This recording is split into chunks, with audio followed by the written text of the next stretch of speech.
happened a few years back when I was pregnant with my first child. We had this really strange incident occur. It was super late, around 1:30 in the morning, and my husband and I were just about to get into bed. Then we heard a knock at the front door, which was already odd, because who comes knocking that late? My husband went to answer it, and there was a woman standing there. Immediately, we could tell something was off about her. She was all jittery and couldn't stand still. Her eyes were darting around like she was looking for something, and she kept scratching at her arms too. She asked if she could come in and use our bathroom. My husband told her no, that this wasn't a public restroom and she needed to leave. The whole time she was talking, she kept looking past him into our house. Something just felt dangerous about the situation. We locked the door right after my husband closed it and kept the porch light on for a while to make sure she actually left. It really freaked us out, especially with me being pregnant. She was a really big woman, tall and heavy-set. After my husband said no, she didn't just walk away like a normal person would. Instead, she started trying to open our security door. She was grabbing the handle and shaking it back and forth really aggressively, trying to get it open.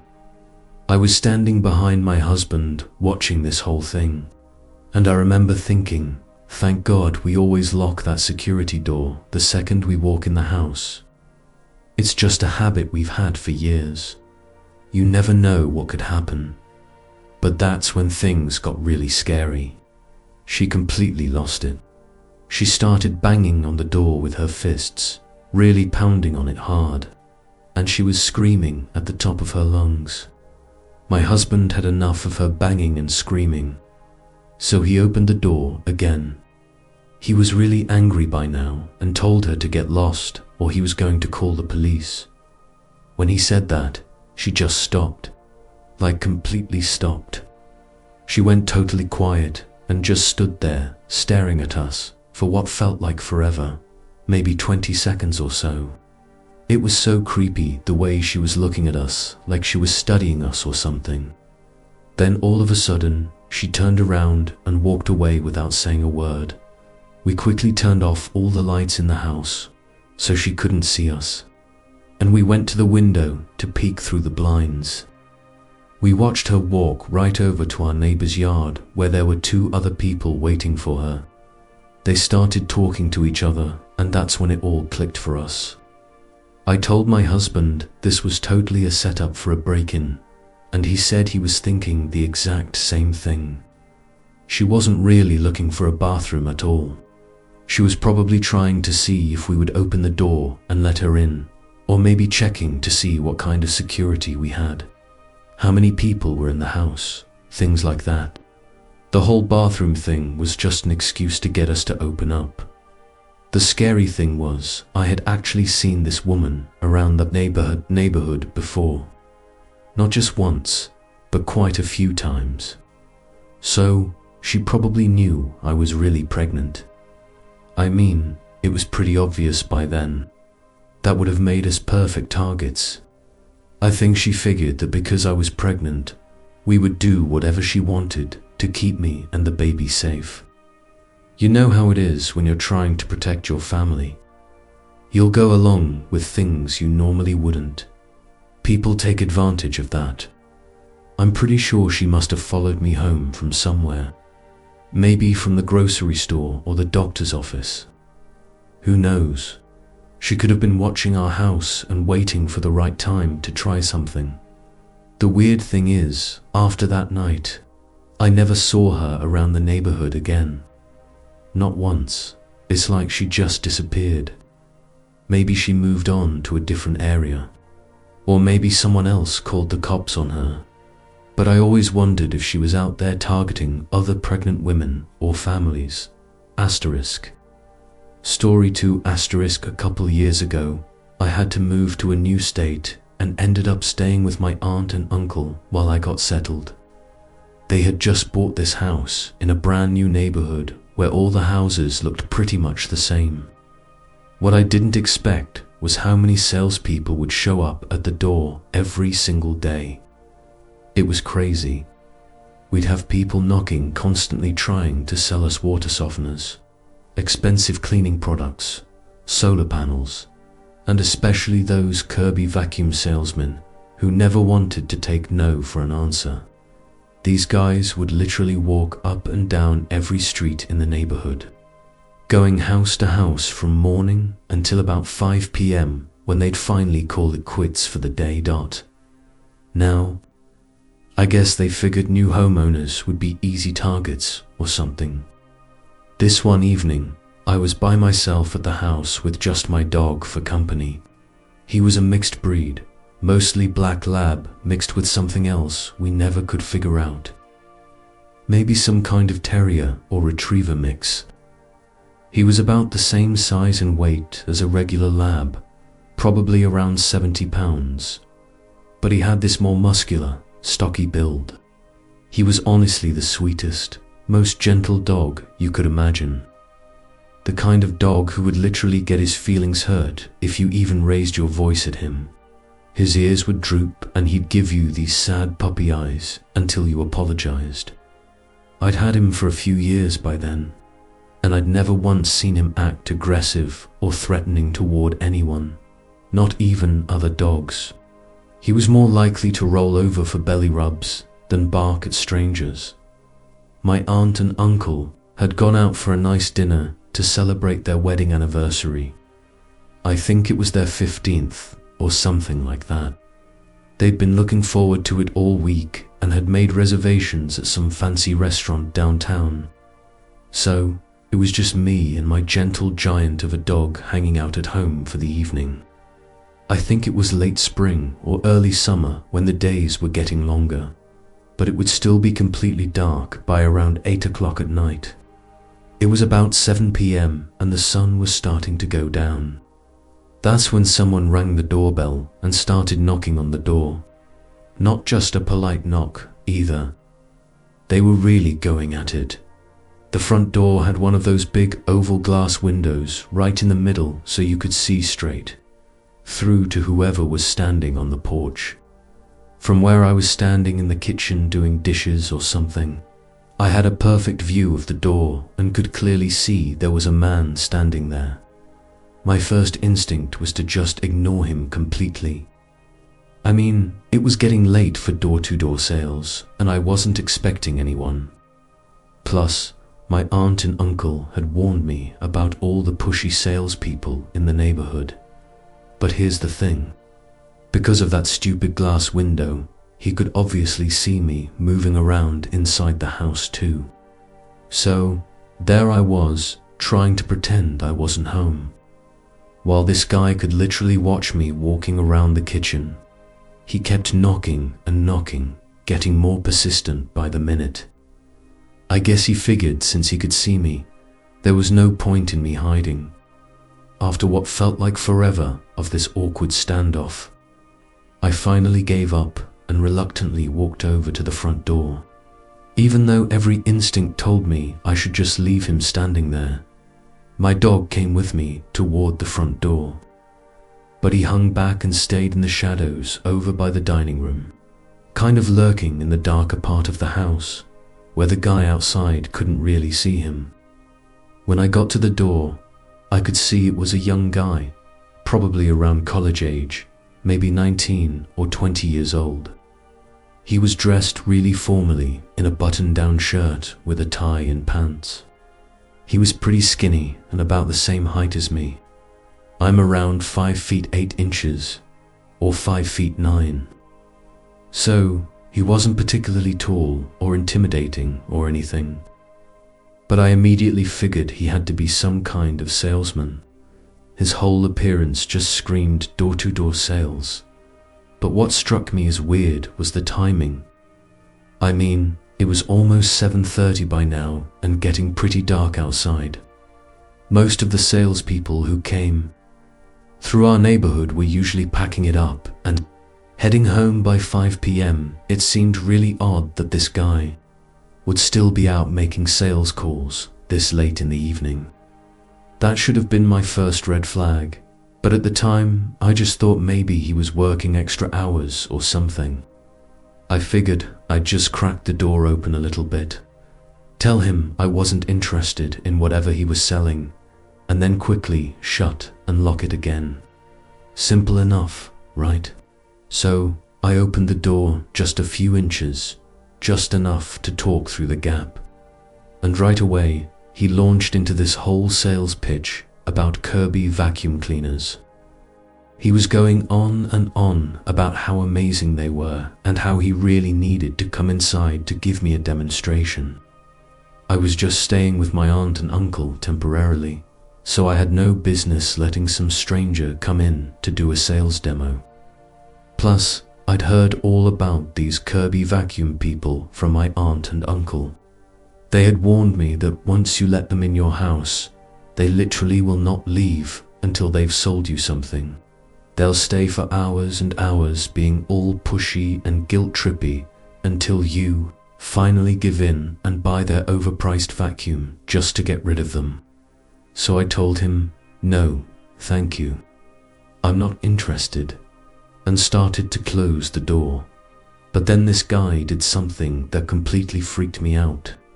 He stuck his foot right between the door and the door frame to stop me from shutting it. Then he threw both his hands up against the door to keep it from closing. That's when I was like, what the hell? This was not normal salesman behavior. Nobody just blocks your door like that when you're trying to close it. I started to panic a little bit, but then I heard this sound behind me. This really mean, vicious growling coming from somewhere to my right. I couldn't believe it. This was the same sweet, gentle dog who got his feelings hurt if you spoke too loudly around him. But now he sounded absolutely furious, like he was ready to tear someone apart. I'd never heard him make sounds like that before in my life. I quickly grabbed my dog's collar with both hands to keep him from charging right out the door after this guy. The salesman's jaw just dropped open and his eyes got huge. He looked absolutely terrified, like he was about to either faint or wet his pants right there on the porch. He immediately jumped back from the door and started backing away down the walkway. Then he turned around and literally ran, full on sprinting, down to the end of our driveway. That's when I noticed there was a car sitting there waiting for him with 3 other men inside. As soon as he jumped in, they peeled out of there with their tires squealing like they were fleeing a crime scene or something. When my aunt and uncle got home from their anniversary dinner later that night, I told them the whole crazy story. We were all pretty shaken up by it. So, the next day, they made sure to tell several of our neighbors what had happened so everyone could keep an eye out for anything suspicious. Looking back on it now, it's possible they really were just a team of Kirby vacuum salesmen and the guy just got overly aggressive with his sales tactics. But the whole thing, especially the way he blocked my door and then how they all sped off like that, it just felt really wrong. Like maybe they were checking out houses for break-ins, or something worse, you know. I found out later that Kirby vacuum teams do actually travel in groups of 4 people, and they follow the door-to-door salesperson around in a car with all the vacuum equipment. But there were a couple things about this situation that made me really suspicious. First, it was way too late in the day for legitimate door-to-door sales. Most of those people wrap up by 5 p.m. and head home. Second, it was a team of 4 men, which seemed really off to me. Usually, when these sales teams go around knocking on doors during the day, they make sure to have at least 2 women in the group, and there's a good reason for that. They're knocking on doors at times when a lot of women are home alone, and most women aren't going to feel comfortable letting a bunch of strange men into their house.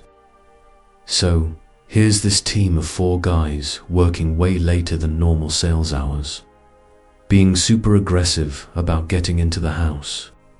Were they really just Kirby salesmen trying to meet their quotas and working extra late? Or were they actually a group of home invaders scoping out houses and looking for easy targets?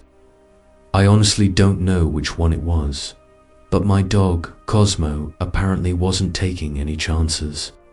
He seemed to sense that something was very wrong about the whole situation, and he was ready to protect me no matter what. Story 3, asterisk, when I was 8 years old, something weird happened that I still think about sometimes. I was home alone watching Harry Potter and the Chamber of Secrets on our old TV in the living room. I remember exactly which scene it was because it scared me. It was the part where Harry is down in that creepy chamber talking to Tom Riddle. I was totally absorbed in the movie when suddenly I heard our doorbell ring. It was kind of loud and made me jump a little. My parents had always told me to never just open the door when they weren't home. Instead, they taught me to go to the front window and peek through the curtains to see who was there first. So, I paused the movie and walked over to the window by our front door. I pulled the curtain back just a tiny bit and looked outside. There was this man standing on our front porch who I had never seen before in my life. He wasn't the mailman or anyone from the neighborhood that I recognized.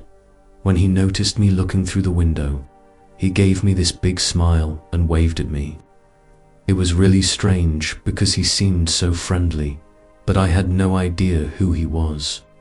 So, I quickly walked away from the window and went to find my grandmother, who was living with us at the time. She was probably in the kitchen or her bedroom. I can't remember exactly where, but I found her pretty fast and told her, "There's a man at the front door, and I have no idea who he is." My grandmother immediately stopped whatever she was doing and got this serious look on her face. She didn't hesitate at all. My grandma had been through some really scary stuff before.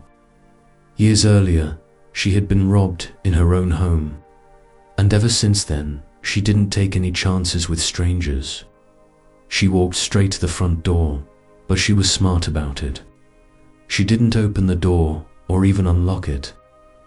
Instead, she spoke to the man through the closed door in this firm, nonsense voice. "What do you want, and why are you here?" The man said something like, "Oh, hi there. I'm here to look at your house. I'm interested in buying it. I saw the for sale sign out front." My grandmother and I just looked at each other with confusion, as there was absolutely no for sale sign. Plus, my parents had never mentioned anything about selling our house. We weren't moving. So, the man was completely making this up, and we both knew it. Our house had only been for sale twice before this happened. The first time was when my parents bought it from the previous owners. The second time was about 2 years before this strange man showed up. Back then, my parents had tried to sell it, but they only had it on the market for maybe 3 months before they changed their minds and decided to stay. So, there was definitely no for sale sign up now. But this man kept insisting that he saw one. He really wanted to come inside and look around the house. The weird part was how he acted about it. He didn't sound mad or confused when my grandmother told him there was no sign. He didn't sound like someone who had made an honest mistake. He spoke like he was absolutely certain that our house was for sale and that he had every right to come inside and look around. He was so confident that if you didn't know better, you might think my grandmother was the one who was wrong or confused about her own house. My grandmother and the man kept talking back and forth through the closed door for about a minute. She wasn't going to give up or let him win the argument.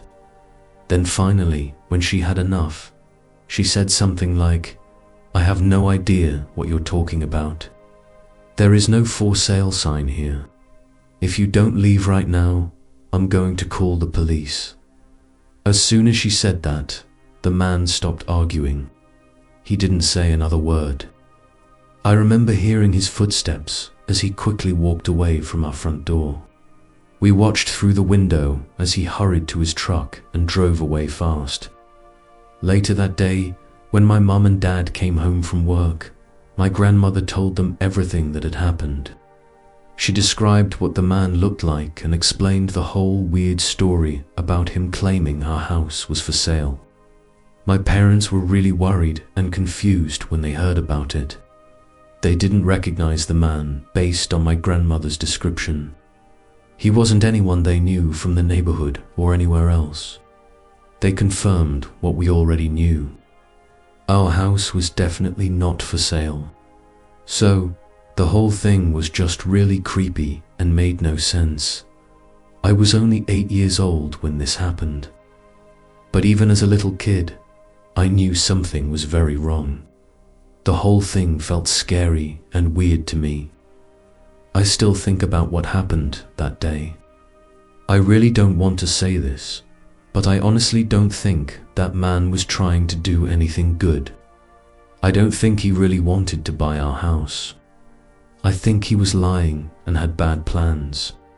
It scares me to think about what might have happened if we had been stupid enough to open the door for him. What if my grandmother wasn't there that day?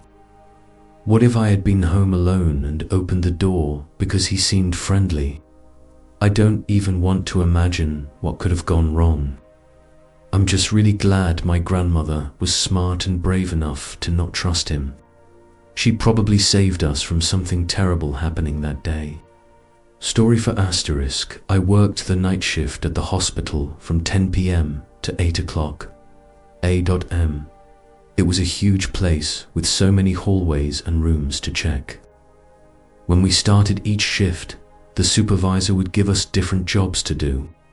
I always picked lockups because I didn't mind walking around by myself. Lockups meant I had to go through the whole hospital and make sure every single door was locked tight for the night. Most areas were pretty quiet by then. But there was one place that always made me nervous, the clinic building.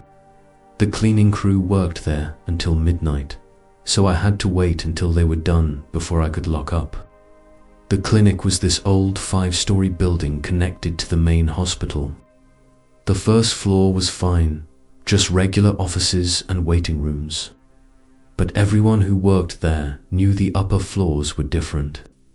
Like strange things happened up there all the time. You'd think ghosts would be in the morgue or other parts of the hospital, but they weren't.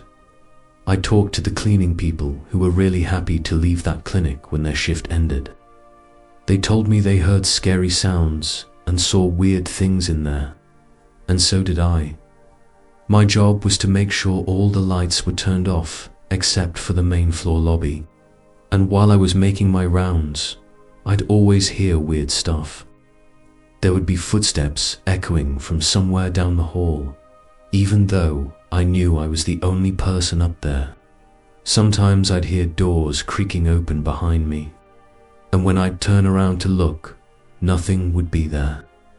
The worst part was the lights. I turned them off in one room, walked to the next room, and when I looked back, the lights I just turned off would be on again. I worked there for 3 months, and by the end, I thought I was getting used to all the strange things. But one night really messed me up. I was finishing my rounds on the 5th floor. The top floor was always my last stop before I could finally get out of that creepy clinic building. I was walking down the main hallway, checking the last few doors, when I suddenly heard something that made my blood run cold. It was the sound of little kids giggling and laughing coming from one of the examination rooms. Not just one child, but several of them, like they were playing some kind of game in there. There was no way I was going to deal with that. So I decided I would wait until the sun started coming up around 5 a.m. to go back and check on it. I spent the rest of my shift in the main hospital lobby. When 5 a.m. rolled around and the morning staff started showing up, I went back up to that 5th floor with one of the day shift security guards. We walked down to that examination room together. The door was locked tight, just like I'd left it. The room was completely dark inside. When we turned on the lights, it was just an empty room with a patient bed and some medical equipment. That was my last night doing lockups. I asked my supervisor to give me different duties after that. Some things are just better left alone. Asterisk.